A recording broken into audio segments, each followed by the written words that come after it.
The park was my sanctuary, a slice of green where I could breathe free and teach what mattered. But last Saturday, Karen, our neighborhood's self-appointed dictator, stormed in like a hurricane with a clipboard, claiming my hands were disrupting the peace. By the end of the day, she'd regret picking that fight, but not before turning my quiet ASL class into a viral spectacle. I'm Lila, a 26-year-old barista with a side hustle teaching American Sign Language in Meadowbrook Park. It's not just a gig, it's personal. My little brother, Theo, was born deaf, and growing up, I saw how the world tried to box him in. Teaching ASL is my way of breaking those walls down, one sign at a time. Every weekend, a dozen or so folks' kids, parents, even a few retirees gather under the oak trees to learn. We laugh, fumble through signs, and build something real. The park's perfect open, free, and far from the HOA's iron grip. Or so I thought. That morning started like any other. The air smelled of fresh grass, and the sun was just peeking through the clouds. My students trickled in Maria, a single mom wanting to connect with her deaf daughter. Mr. Jenkins, a 70-year-old widower learning to talk to his new grandkid, and Sam, a shy teenager who'd started signing to cope with social anxiety. We were practicing the alphabet when I noticed Karen's SUV screech into the parking lot. Oh, great.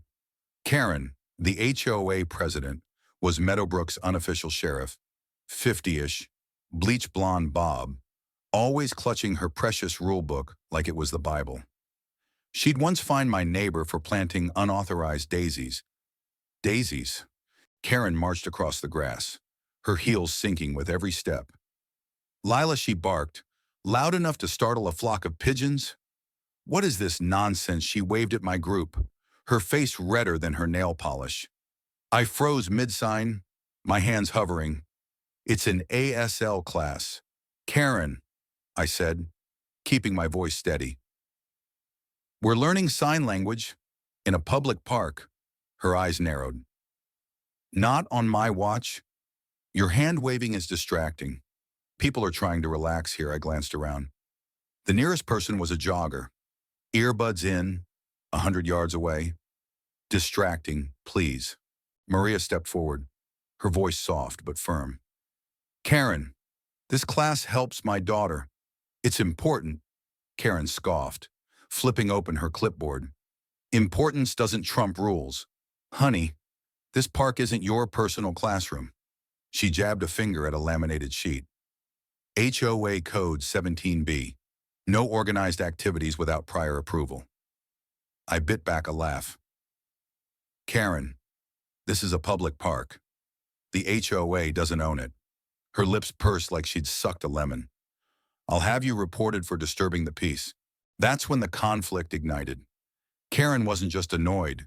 She was offended by our existence. She started ranting about visual clutter and how our wild gestures were scaring the squirrels. Squirrel Sam, usually so quiet, signed ridiculous with a smirk, and Mr. Jenkins chuckled. Karen caught it and whirled on them. You think this is funny? I'll have this park locked down. She pulled out her phone, dialing what I assumed was the city office. My stomach twisted. Could she actually shut us down? The tension thickened as Karen's voice grew louder, drawing a small crowd. A guy with a dog stopped to watch. A mom with a stroller pulled out her phone, filming. I tried to reason with her. Karen, we're not hurting anyone. This is about inclusion, about community. She cut me off. Community. You're turning this park into a circus.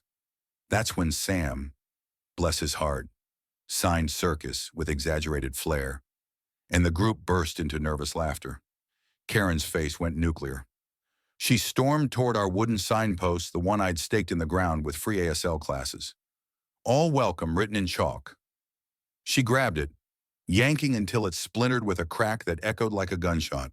That was the spark. My students gasped. Maria's hands flew to her mouth.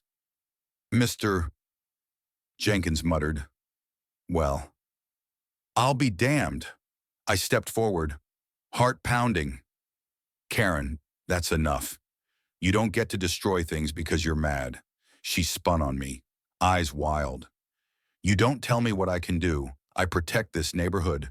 Protect it from what people learning to communicate. The absurdity hit me like a freight train.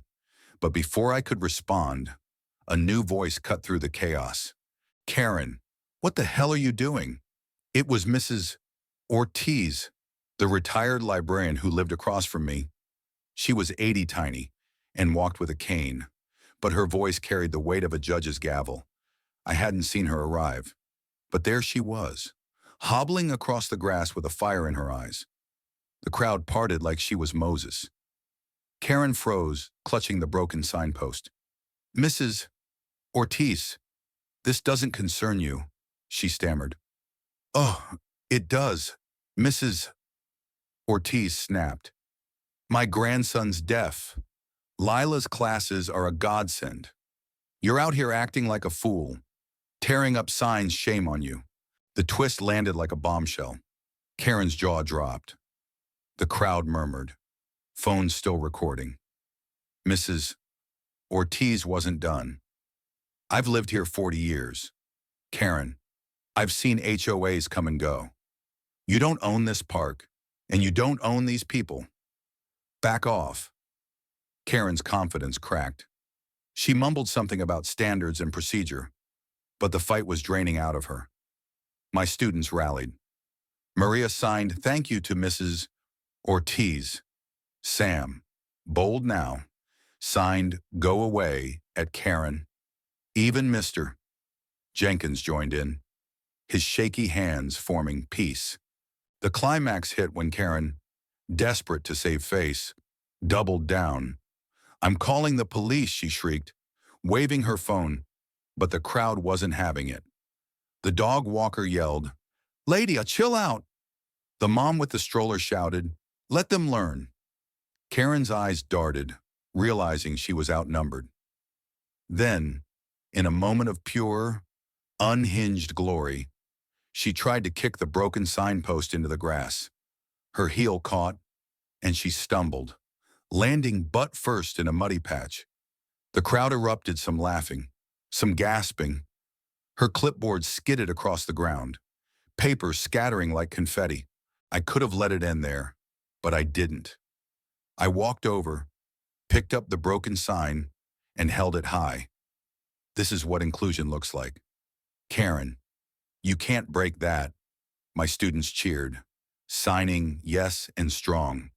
Karen scrambled to her feet, mud streaking her pristine white pants. She glared at me, then at the crowd, and finally at Mrs. Ortiz, who stood unwavering. Without another word, Karen stormed off, her heels squelching. The crowd clapped. Someone yelled, "Go." Lila. My heart swelled, but I knew this wasn't over. By Monday, the video was everywhere. The mom's footage hit X, racking up thousands of likes. HOA Karen versus ASL class trended locally, with comments tearing Karen apart. "Who gets mad at sign language?" one post read. Another called her the squirrel defender, but the fallout was real. The city confirmed the park was public. No HOA approval needed. Karen's name was Mud in Meadowbrook. Rumor had it she skipped the next HOA meeting, too embarrassed to show her face. My classes, they doubled in size the next week. People brought friends, neighbors, even a local reporter. Mrs. Ortiz became our unofficial mascot, sitting in on every session with a proud smile. Looking back, Karen's tantrum was a gift. She thought she could control us, silence us, but all she did was amplify our voice. Her need to micromanage backfired. Hard. She didn't just lose the fight, she lost her grip on the neighborhood's respect. And me, I learned something too. Community isn't just a place, it's what you build. Sign by sign, heart by heart. What do you think ever dealt with a Karen trying to shut down something good? Share your stories. I'd love to hear them.